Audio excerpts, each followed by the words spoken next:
자,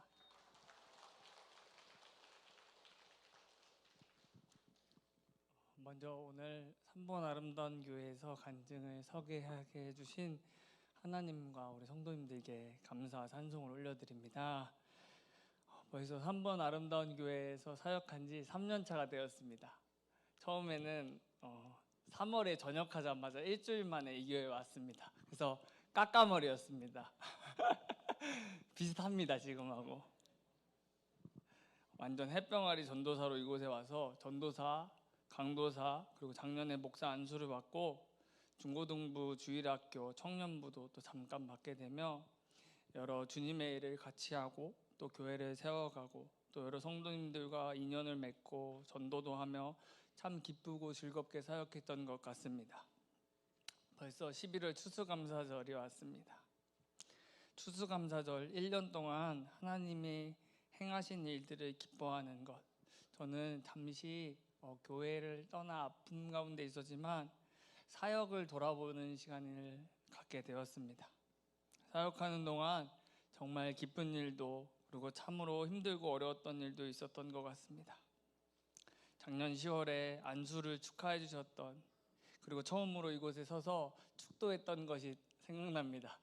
그때 엄청 떨려서 부들부들 떨면서 축도를 했던 것을 기억납니다. 그리고 아이들을 안수하고 축복 기도를 할 수 있었던 것, 그리고 또 DTS를 통해서 많은 은혜를 부어주셨던 일들, 중고청 수련회, 여름 성경학교, 부활절, 성탄절, 참 많은 기쁨의 사역들이 있었습니다.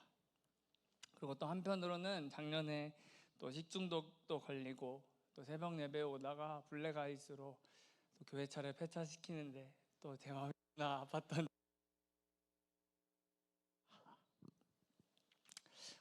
유초도 사역하면서 선생님들과 참 기쁘고 즐겁게 사역했던 것 같습니다. 그런데 참 안타깝게도 암이 찾아오게 되었습니다. 암을 통해서 우리의 삶에 우리가 얼마나 연약한지, 그래서 주님이 붙들어 주지 않으면 설 수 없음을 깨닫게 되는 시간을 갖게 되었습니다. 처음 암을 발견했을 때가 온가족 전도주일, 5월에 있던 온가족 전도주일, 온가족 행복축제 바로 전주였습니다. 비염 수술을 준비하고 있었는데 그 선생님이 초음파 검사를 잘하셔서 초음파 검사를 한번 해보자고 하셔서 그냥 초음파 검사를 1.9cm의 혹이 발견되었습니다. 그래서 처음에는 그냥 뭐 혹이겠지 했는데 그것이 갑상선 암이라고 하였습니다. 제 마음이 너무나 무너졌습니다. 정말 열심히 주님을 위해 사역했다고 생각했는데, 그래서 주님께서 내 삶을 지켜주신다 확신했는데 암에 걸렸을 때 정말 마음이 찢어지고 주님이 저를 버리는 듯한 느낌을 받았습니다. 그래도 아직 기도의 끈을 놓지 않고 더 기도하다가 여름 사역 후에 8월에 수술을 잡고 기도하며 마음을 추스리며 정말 많이 울고 주님께 엎드리며 또 그 가운데에서 회복의 시간이 있었습니다. 주님은 제게 갑상선 암이라고 하는 암으로 먼저 예방 주사를 놓으셨습니다. 그리고 또 여름 성경학교를 하루 앞두고 복부의 통증과 등의 통증이 일어나기 시작했습니다. 너무 열심히 준비했는데 고난이 있는 곳에 또 많은 은혜가 있을 것을 믿고 통증을 참고 2주간 여름 성경학교를 잘 마치고, 원래는 병원을 잘 안 가는데 갑상선 암이 있기 때문에 좀 조심해야 될 것 같아서 CT를 찍었는데 그 CT 결과가 복부에 암이 가득 차버려서 모든 장기를 누르고 있었다고 했습니다. 저 검은 것들이 다 암덩어리였습니다. 갑상선 암에서 비롯된 암인가 했는데 제 몸에 다른 암, 림프종, 악성 림프종이 2주 만에 제 몸을 가득 채웠다라고 했습니다. 의사 선생님은 왜 이렇게 늦게 왔냐고, 한 달만 늦게 왔어도 죽을 수 있었다고 했습니다. 모든 암덩이가 장기를 눌러서 모든 기능을 못해서 엄청 아팠을 텐데 어떻게 버텼냐고 했습니다. 온몸이 떨리기 시작했습니다. 그 다음날 중고등부 수련회를 원래 가기로 되어 있었는데, 그 다음 주 유초등부 또 중고등부 연합 브리지 캠프가 있었는데 눈앞이 깜깜해졌습니다. 하나님, 제게 왜 이러십니까? 제게 세 가지 기도 제목이 있었습니다. 첫 번째는 북한의 선교사가 되고 싶다는 기도였습니다. 그런데 선교사로 파송받으려면 결혼을 해야 된다 했습니다. 제가 아직 결혼을 안 했거든요. 그래서 두 번째 기도 제목이 믿음의 배우자와 믿음의 가정을 세우고 싶다는 기도였습니다. 그리고 세 번째는 제가 주님 떠나면, 주님 떠난 인생보다 그냥 암 걸리게 해주세요. 암에 걸려서라도 주님께 돌아오게 해달라는 기도였습니다. 하지만 제 안에 이 기도 제목들이 얼마나 교만하고 주문 같았던 것을 깨닫게 되는 시간이었습니다. 그리고 저는 주님께 많이 삐졌습니다. 주님, 제가 열심히 안 한 것도 아니고 정말 어떤 상황에도 하나님께 예배하려고 노력한 거 주님은 모르시면 안 됩니다. 주님만 보고 이 길을 걸었습니다. 정말 아무것도 없이 사역했고 그 무엇도 없어도 주님이면 충분했습니다. 그런데 제게 이게 무엇입니까?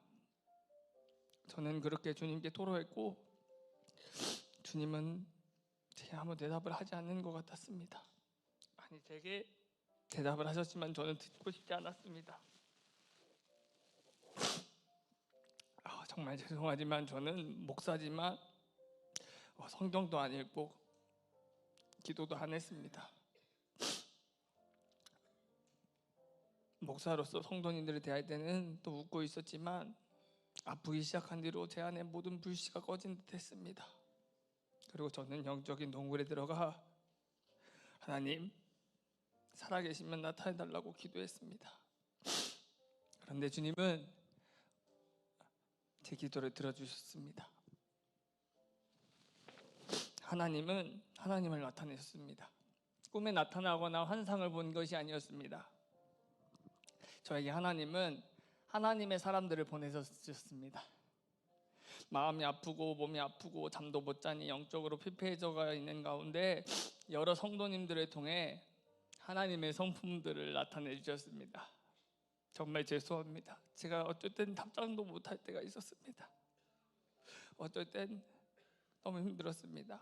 어떤 분들은 매일매일 카톡을 보내주시고 기도해 주시고 전화해 주시고 마음을 나누어 주셨습니다. 너무 힘들어, 기절하거든.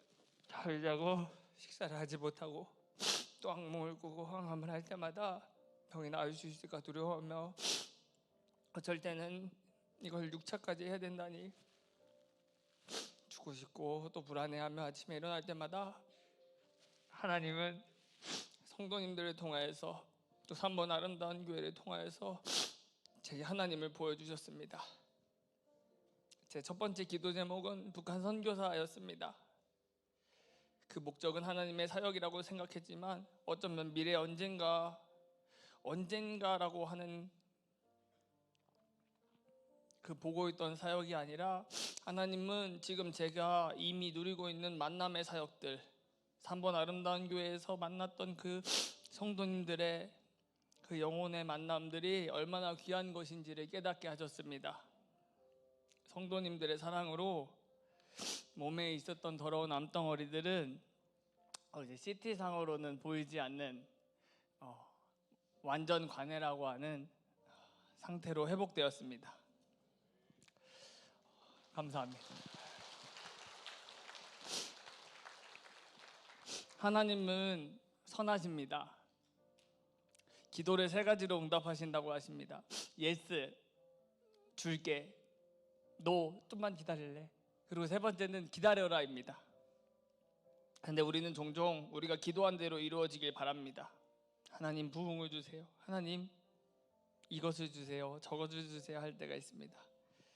그런데 우리가 기도할 때 우리가 놓치지 말아야 될 건 하나님의 선하심을 놓치지 않길 소망합니다.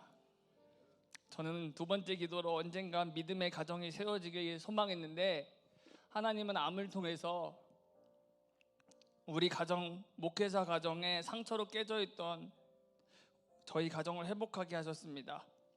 부모님과 오랜만에 식사를 하고 시간을 보내고, 또 최근에는 어머니와 손을 잡고 낙엽길을 걸으며 저에게 부모님과 더 깊은 관계, 또 얘기, 그리고 상처들을 회복시키셨고, 또 누나와 또 조카들과의 관계를 회복시키셨습니다. 하나님은 가장 선하십니다.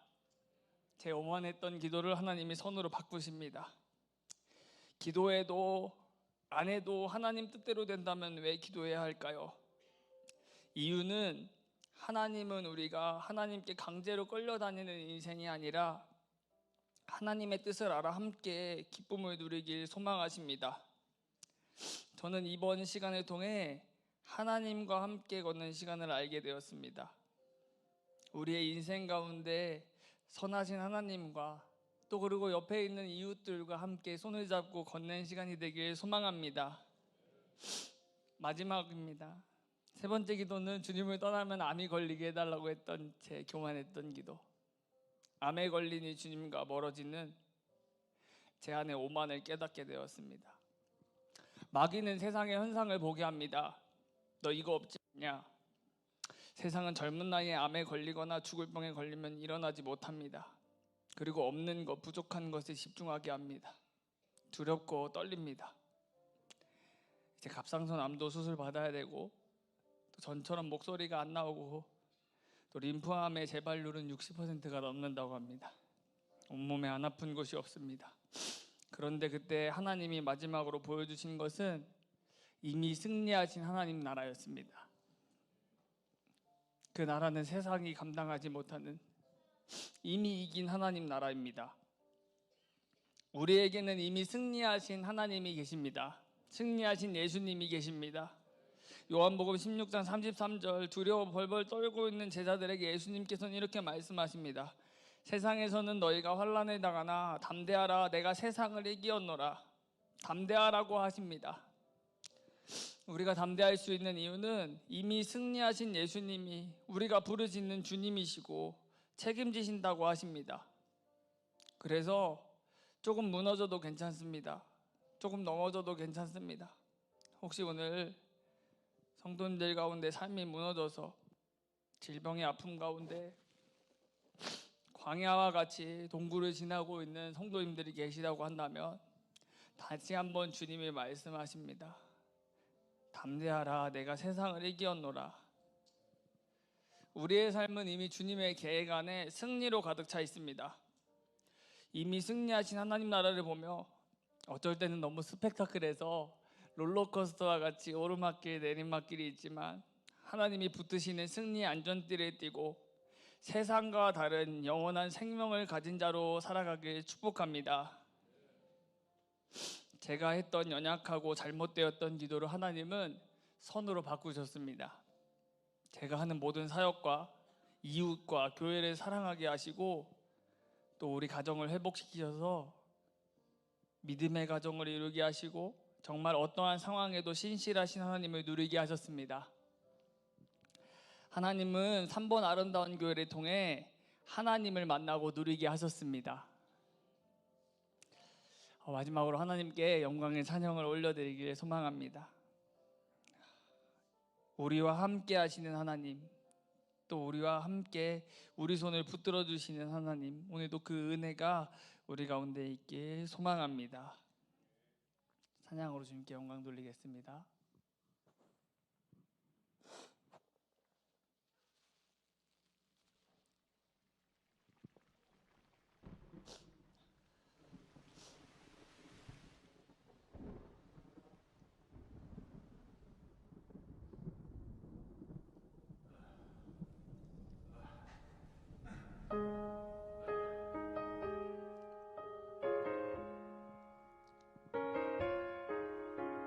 길을 안다고 그렇게 생각했죠.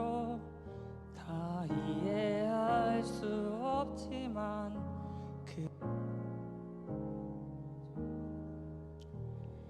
하지만 이곳 절망의 창살 안에 주 내 맘의 문을 열 때 진실을 깨닫죠. 주는 다시 줘 나의 길을 내 삶을 다 맡깁니다.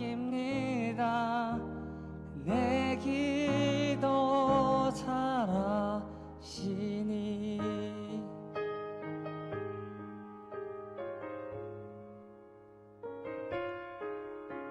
해답도 모르는 시험 문제처럼 주님의 뜻을 찾지만 다 알 수 없었죠.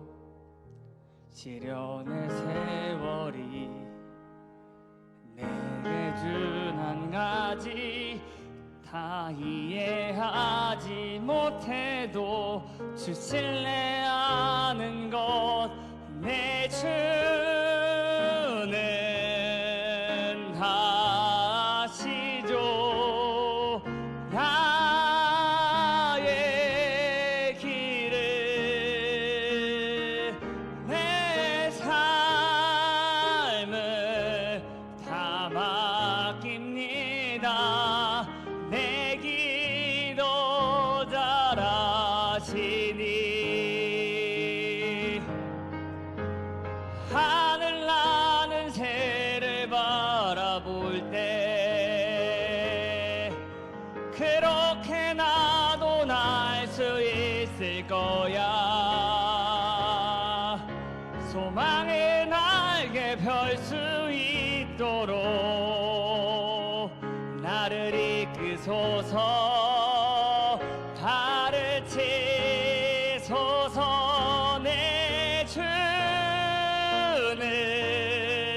다시 줘 나의 길을 내 삶을 다 맡깁니다. 나 비록 알지 못하나 주님 너 잘하시니. 오늘 함께 승리하는 하나님을 닮아가는 3번 아름다운 교회가 되길 소망합니다. 감사합니다.